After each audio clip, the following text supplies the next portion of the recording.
This video is brought to you by Shrinkit, an innovative app that allows you to compress video files to a size smaller than 80% of their original size. Visit shrinkit.app to download it from the App Store today. Now, the next way to learn is from other people's experiences. And remember, you can learn from other people whether they have done it right or wrong. You can learn from negative as well as positive. The Bible is such a great book because it is a collection of human stories on both sides of the ledger. One list of human stories is called examples. Do what these people did. And the other list of human stories is called warnings. Don't do what these clods did. What a wealth of information. What to do and what not to do. I think it also means, however, that if your story ever gets in somebody's book, make sure they use it as an example, not a warning.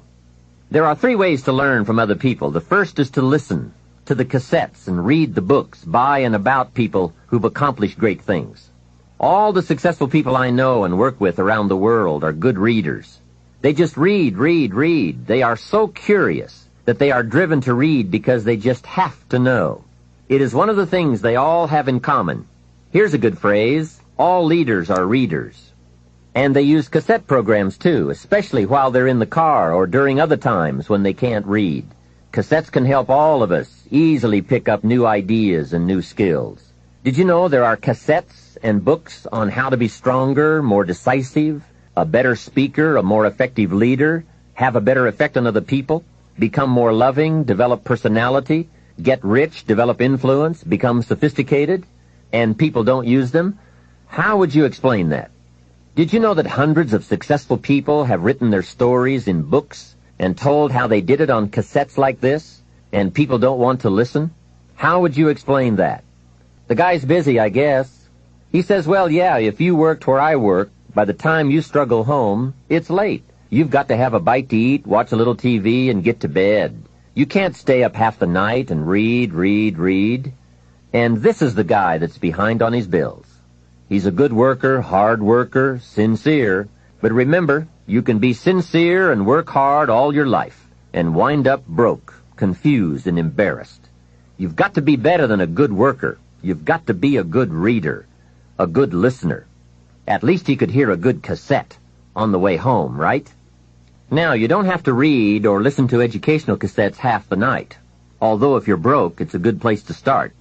But here is all I ask, just 30 minutes a day. That's all.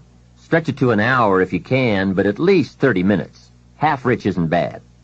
30 minutes. Hear or read something challenging, something instructional, at least 30 minutes a day. And here's the next key. Every day. Don't miss. Miss a meal, but not your 30 minutes. Hey, you can get along without some meals, but you can't get along without some ideas, examples, and inspiration. There's a Bible phrase that says, humans cannot live on bread alone, or food alone. It says the next most important thing to bread is words. Words nourish the mind. Words nourish the soul. Humans have to have food and words to be healthy and prosperous. Make sure you have a good diet of words every day. I told my staff one day, some people read so little they have rickets of the mind. And also remember, to properly feed the mind, you must have good balance. Don't just read or listen to the easy stuff. You can't live on mental candy. Here is a thought. Why not call good books and cassettes tapping the treasure of ideas? That's it, tapping the treasure of ideas, like you're doing with this program. And if somebody's got a good excuse for not tapping the treasure of ideas for at least 30 minutes every day, or spending the money and getting the books and cassettes, I'd like to hear it. Some excuses you wouldn't believe. I say, John, I've got this gold mine. I've got so much gold, I don't know what to do with it all. Come on over and dig. John says, I don't have a shovel. I say, well, John, get you one. He says, do you know what they want for shovels? Hey, invest the money. Get the cassettes and books. The best money you can spend is money invested in your self-education. Don't shortchange yourself when it comes to investing in your own better future. Mr. Schoaf got me started on my library when I first met him. He said to me, become self-educated. Standard education will get you standard results. Check those numbers and see if that's what you want. And if it isn't, if you want something better than standard, you must become self-educated.